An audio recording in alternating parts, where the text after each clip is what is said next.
Melissa Turner was a 31-year-old bank teller at Prestige National Bank's Buckhead branch in Atlanta.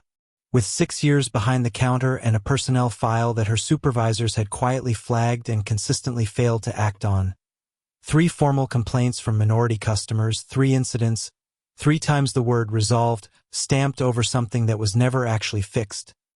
Melissa Turner had developed very specific instincts about the kind of people who walked through that door and what they were really after. So when Linda Rogers, a black woman in a sharp black blazer and white blouse, stepped up to her window just after 9 p.m. and placed $40,000 in cash on the counter, Melissa didn't reach for the deposit slip. She reached for her phone. And when Officer Ray Daniels arrived, he didn't ask questions.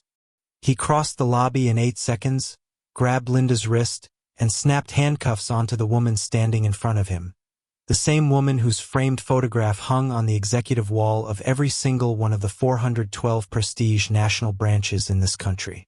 What neither Melissa Turner nor Officer Ray Daniels knew in that moment, what they were about to learn in the most devastating, career-ending, nationally televised way possible, was that the woman they had just handcuffed in the middle of her own bank lobby was not a criminal. She was the CEO, and every second of it was on camera. Before we go any further, what city or country are you watching from? Drop it in the comments right now. We always love seeing where our community is tuning in from. And if you believe that no one in this country should be treated like a suspect for making a lawful deposit in a bank they built, hit like and subscribe. This story needs to be heard. Linda Rogers had been on her feet since 6:30 that morning. She had flown in from Washington, D.C. the night before for a 2-day executive review of Prestige National's Southeast portfolio, the kind of visit she made 3 or 4 times a year to sit across the table from regional directors, review branch performance data, and make the decisions that kept 412 locations and over 9,000 employees moving in the right direction. Her schedule that Tuesday had been airtight: a 9 a.m. strategy session with the Atlanta Regional Leadership Team, a working lunch with the Southeast Expansion Committee, a 3 p.m. call with the board's audit chair, and a private dinner that evening with 3 senior investment partners from a firm considering a major partnership with Prestige National. By 8:45 p.m., the dinner was done. The handshakes had been warm. The deal was moving forward. She had one errand left. Sitting in the back of her town car, Linda opened her leather portfolio and looked at the envelope she had been carrying for 2 days. $40,000 in cash. A personal deposit for a real estate investment closing scheduled for Thursday morning. Her financial advisor had been texting since noon. The title company needs the funds confirmed by end of day Wednesday at the latest. Linda had meant to handle it that morning before the strategy session, but the schedule had swallowed the window whole. Now it was almost 9 p.m. The banks were technically closed to walk-in traffic, but the Buckhead branch had extended lobby hours until 9:30. She had approved that pilot program herself 8 months ago. She texted Marcus, her chief of staff, swinging by the Buckhead branch for a quick deposit before the hotel. Shouldn't be more than 15 minutes. She didn't ask him to meet her there. It was a 15-minute errand. Linda Rogers was 52 years old. She had spent the last 27 years inside the financial industry, and the last 9 of them running Prestige National Bank, an institution she had not founded but had fundamentally transformed. When she was appointed CEO at 43, Prestige National had 180 branches across 6 states and a reputation for being solid but unremarkable. Under her leadership, the bank had doubled its branch footprint, expanded into 4 new markets, launched the industry's most cited financial literacy program for underserved communities, and posted record earnings for 6 consecutive quarters. Forbes had named her one of the most powerful women in American finance 3 years running. The Atlanta Business Chronicle had put her on the cover twice. She had personally approved the construction budget for the Buckhead branch she was about to walk into. She had cut the ribbon at its opening 4 years ago. Her signature was on the lease. But tonight, she wasn't dressed like any of that. She was dressed like a woman who had been in back-to-back meetings for 12 hours and valued being able to breathe over making an impression in a room she no longer needed to impress anyone in. Black blazer over a clean white blouse. Fitted black trousers. Low block heels, not flats but nothing that announced itself. A gold pendant necklace, small and understated, that her mother had given her the day she made regional director. Her leather portfolio bag, worn at the corners from years of use, hanging from her left shoulder. No power suit. No bordro marmer. Just Linda. She asked her driver to stop at the gas station 2 blocks from the branch. She had a habit of walking the last stretch of any neighborhood visit. She liked to see what the foot traffic looked like, whether the signage was visible from the street, whether the branch felt accessible from the outside. She stepped out of the car at the Chevron station, tucked the envelope into her portfolio, and pulled out her phone to check the time. 9:07 p.m. Plenty of time. She didn't notice the police cruiser idling in the strip mall lot across the street. She didn't notice Officer Ray Daniels behind the wheel, scrolling through his phone, waiting on a dispatch that hadn't come yet. She was already thinking about the deposit slip, about Thursday's closing, about getting back to the hotel and finishing the board memo she had started on the plane. She started walking toward the branch. The Buckhead location was one of Prestige National's flagship Atlanta branches. Floor-to-ceiling glass on the front face, warm interior lighting, the kind of design that was meant to signal accessibility and professionalism at the same time. Linda had pushed for that design philosophy herself. Banks shouldn't feel like vaults, she had told the architecture team. They should feel like somewhere you're welcome. The lobby was quiet at this hour but not empty. A security guard stood near the entrance. 2 customers were finishing up at the ATM alcove. At the teller windows, 3 stations were open.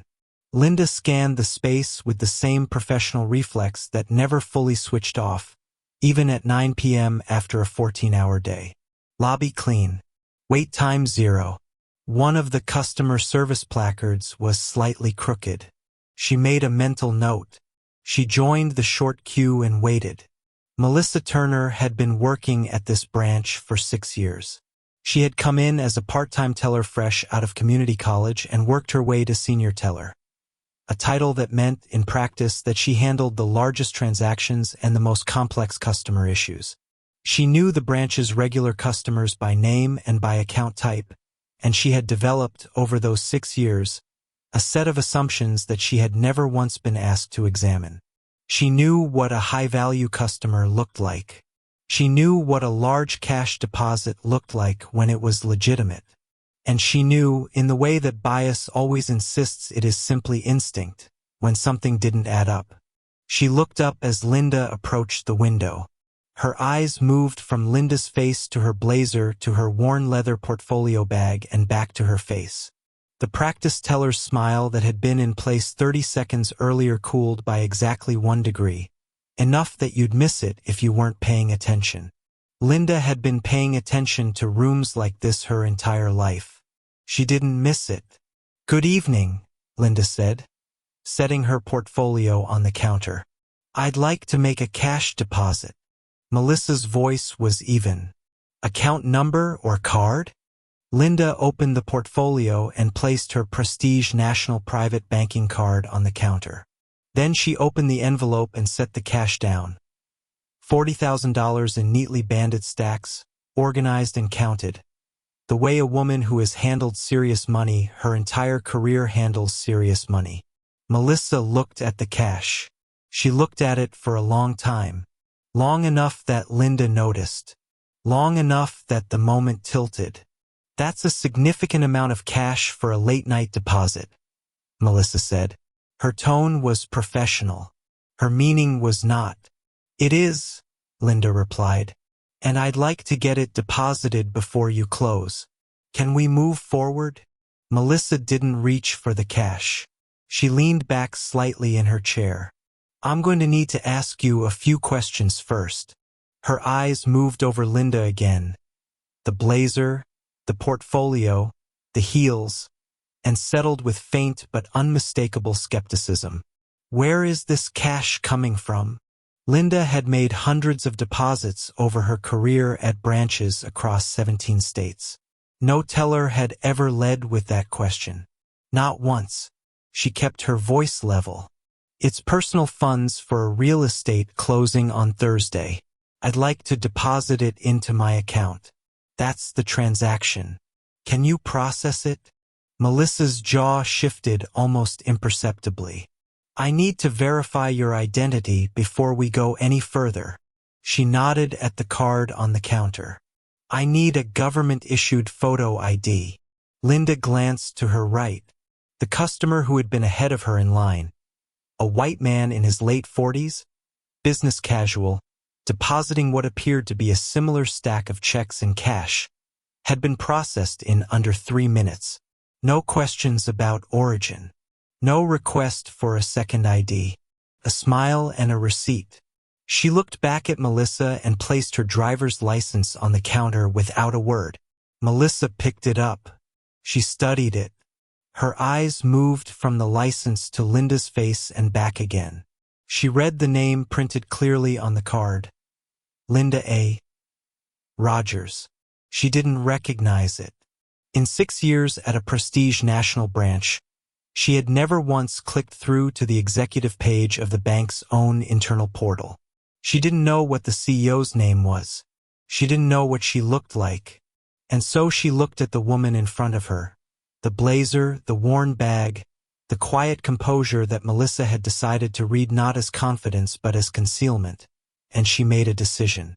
Excuse me for just one moment, Melissa said, standing up and picking up both Linda's ID and her banking card from the counter. I need to verify a few things in the back. She walked away from the window. Linda stood at the counter and waited.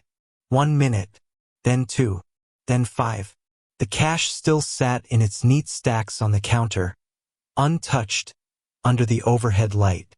Other customers near the ATM alcove had started to glance over.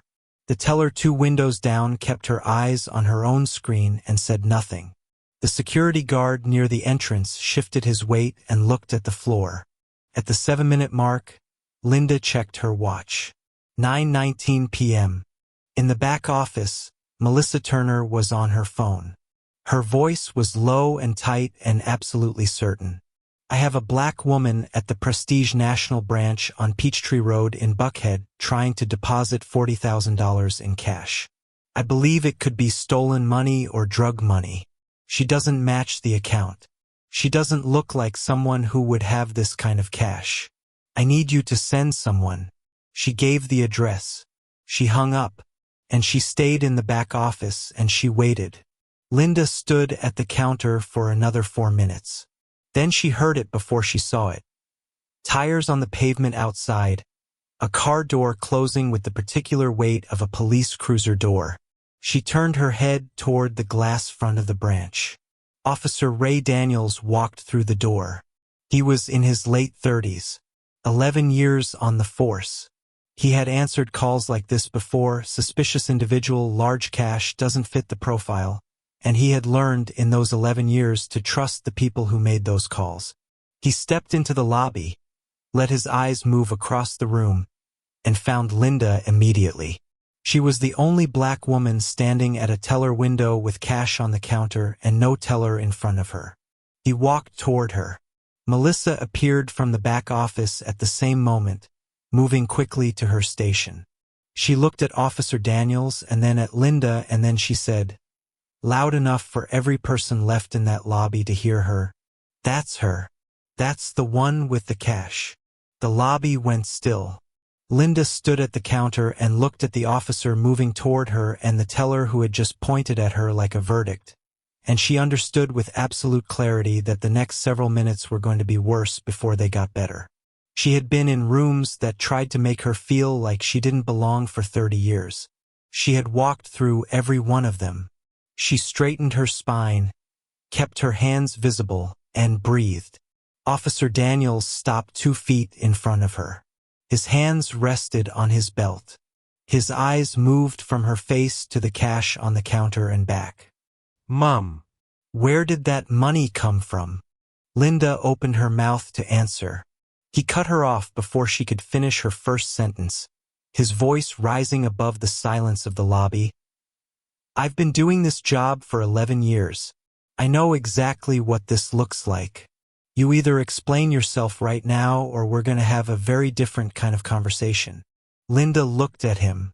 She looked at Melissa behind the glass, arms crossed, watching. She looked at the 30-something customers and staff members standing frozen around a lobby that she had approved the construction budget for, that bore the name of the institution she ran, that existed because she had decided it should.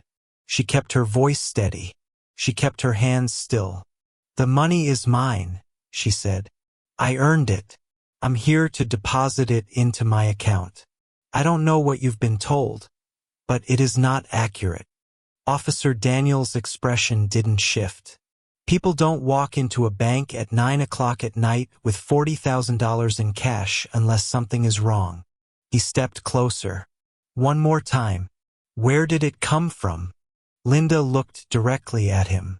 I am the CEO of this bank. Daniel stared at her. Then he looked at Melissa. Melissa shook her head slowly, and a small, tight smile crossed her face. The expression of a woman who has already decided the outcome. Right, Daniel said, and he reached for his handcuffs. Linda turned her head toward the security camera mounted above Melissa's window. The camera she knew was recording at 1080p resolution. The camera whose footage was automatically backed up to Prestige National Secure Server within 60 seconds of capture. And she said, quietly and completely calmly, "Make sure that footage is preserved." Then the handcuffs clicked around her wrists. And somewhere across the city, her phone lit up with a text from Marcus Webb. You still at the branch? Everything okay? It was not. But it was about to be. The dinner had gone well. Better than well.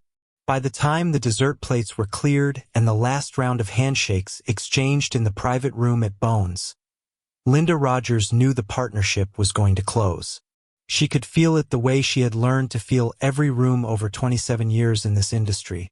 Not in what was said, but in how people leaned in when she spoke, in the particular quality of silence that follows a number that lands exactly right. She had given them that number over the main course. By coffee, they had stopped asking questions and started talking timelines. She thanked her driver for the evening and told him she wouldn't need him for the rest of the night. She wanted to drive herself. She did that sometimes after a long day. Took the wheel of her own car, no partition, no calls routed through the speaker, just the road and the city and the quiet. It was the 1 hour in any given day that belonged entirely to her. She had one stop to make first. The envelope was in her leather portfolio on the passenger seat. $40,000 in cash, organized and banded, earmarked for a real estate closing scheduled for Thursday morning. She had been meaning to deposit it since Monday. The title company needed confirmation of funds by Wednesday at the latest, and Linda Rogers had not built a career of this size by leaving things until the last minute. She would swing by the Buckhead branch, 10 minutes at most, and be back at the hotel before 10. She was wearing her black blazer over a white blouse, flat driving shoes she had changed into somewhere between the appetizers and the entree, and the small gold pendant her mother had given her the day everything changed. No performance. No armor. Just Linda and the road and a deposit that was supposed to be simple. The Buckhead branch was quiet at this hour but not closed. Warm light spilled through the floor-to-ceiling glass onto the sidewalk, and Linda could see two tellers still at their windows as she pushed through the front door. The security guard near the entrance gave her a brief nod.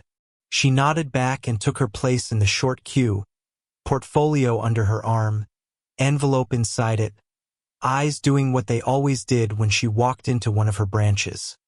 Cataloging, measuring, noting.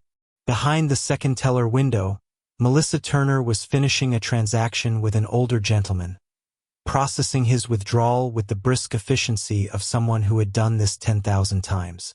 She handed him his receipt, watched him turn toward the exit, and looked up toward the queue for her next customer. She saw Linda, and something shifted. Not dramatically. Not in any way that a stranger would catch. It was the kind of shift that happens in a fraction of a second, in the muscle just below the eye, in the almost imperceptible recalibration of a person who has just run a calculation they would never say out loud. Melissa took in the black blazer, the worn leather portfolio, the flat shoes, the late hour, and she arrived at a conclusion before Linda had taken a single step toward the window. It wasn't logic. It wasn't policy. It was the particular arithmetic of assumption, the kind that dresses itself up as instinct and has never once questioned its own math. Melissa arranged her face back into something professional and smiled. "Can I help you?"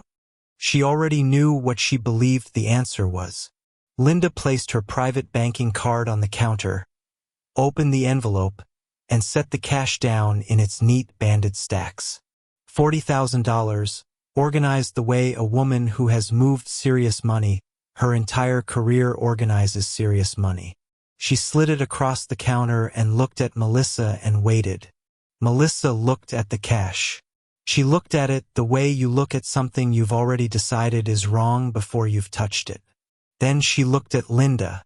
"We have to be careful with transactions of this size." Her voice was measured, almost apologetic. "Almost. I'm sure you understand. It's just procedure." Linda had made deposits like this in branches across 17 states. Not once had procedure ever opened with that sentence. "Of course," she said. "What do you need?" Melissa asked for her ID. Linda provided it. Melissa examined it with the focused attention of someone looking for a reason rather than an answer, then set it aside and asked where the funds had come from. Linda explained real estate closing, Thursday personal investment. Melissa nodded slowly, the nod of someone who has heard an explanation and found it insufficient without being able to say exactly why. Behind Linda, a man in a gray blazer stepped up to the adjacent window. His teller smiled, took his deposit, processed it in 90 seconds, and handed him a receipt with a pleasant good evening. No questions about origin. No second look at his ID. No procedure. Linda watched it happen in her peripheral vision and said nothing. She turned back to Melissa and kept her voice exactly where it had been. Even patient, giving nothing away. But her eyes said everything. Melissa picked up Linda's ID and her banking card from the counter and said, with the practiced ease of someone who had done this before, "Let me just grab my manager to authorize this for you. One moment." She smiled the smile that meant nothing, pushed back from her chair, and disappeared through the door behind the teller stations. The door closed behind her. Linda stood at the counter and waited. The cash sat in its stacks between her and the empty chair on the other side of the glass. She checked her phone. One email from Marcus about tomorrow's 8 a.m. call. Nothing urgent. She set it face down on the portfolio and looked at the clock on the wall above the teller windows. 9:11 p.m. In the back office, Melissa Turner was not speaking to a manager. She was standing near the filing cabinets with her back to the door and her voice low and tight and absolutely certain. She told the dispatcher there was a black woman at the counter attempting to deposit a large amount of cash that she believed was suspicious. She said the woman's story didn't hold up. She did not mention the private banking card. She did not mention the government-issued ID. She did not mention the neatly banded stacks or the composed and patient woman who had answered every single question put to her without raising her voice once. She gave the address. She gave the amount. She gave a description. She hung up and stayed where she was. Linda checked her watch at the 4-minute mark. Then the 7-minute mark. The cash sat untouched on the counter. Outside, 2 blocks away, a cruiser was already moving. She heard the cruiser before she saw it.